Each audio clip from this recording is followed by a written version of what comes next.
சரி, ஓகே. எத்தனை திருக்குறள் இருக்கு? 1330. 1330 திருவள்ளுவர் சிலைக்குள்ள போனீங்களா? ரொம்ப நக்கலா போச்சு இப்ப வர உனக்கு. இல்ல, இனிதான் போகும். இனிதான் போனோம். சோ திருக்குறள் சம்பந்தமா ஏதாவது கொஸ்டின் கேட்டா சொல்லிடுறீங்களா? ஒரு குரலோட நிறுத்திடுவானா? 1330 அறத்துப்பால் காமத்துப்பால் ட்ரை பண்ணலாம். ட்ரை பண்ணலாம். சரி, நான் ஒரு திருக்குறள் சொல்றேன். ரொம்ப ஈஸியான குறள் தான், எல்லாரும் கண்டிப்பா சொல்லிடுறீங்க. சரி. அந்த திருக்குறளை திருப்பி சொல்லணும். எவ்வளவோ பண்ணிட்டோம், இத பண்ண மாட்டோமா? ஓகேயா? துப்பாருக்கு துப்பாய துப்பாக்கி, துப்பாருக்கு துப்பாய தூவுமலை. நினைச்சேன். சொல்லுங்க. துப்பார்க்கு துப்பாய. துப்பாருக்கு துப்பாய. ஐயோ, மொத்த ததுரமும் ஒண்ணு கூடுதே. ஐயோ.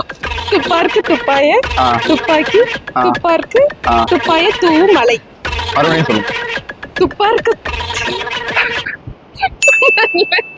கரெக்டா தான் சொல்றீங்க. மறுபடியும் அதே ஃப்ளோல சொல்லணும். அவ்வளவுதான். துப்பார்க்கு துப்பாய துப்பாக்கி, துப்பார்க்கு துப்பாய தூவுமலை. தூவுமலை கரெக்டா சொல்லிட்டாங்க. யூடியூப்ல லட்சக்கணக்கான வீடியோக்களை போட்டு ஒரு லைக் கூட வரலன்னா மனசு உடைஞ்சு போயிடும்.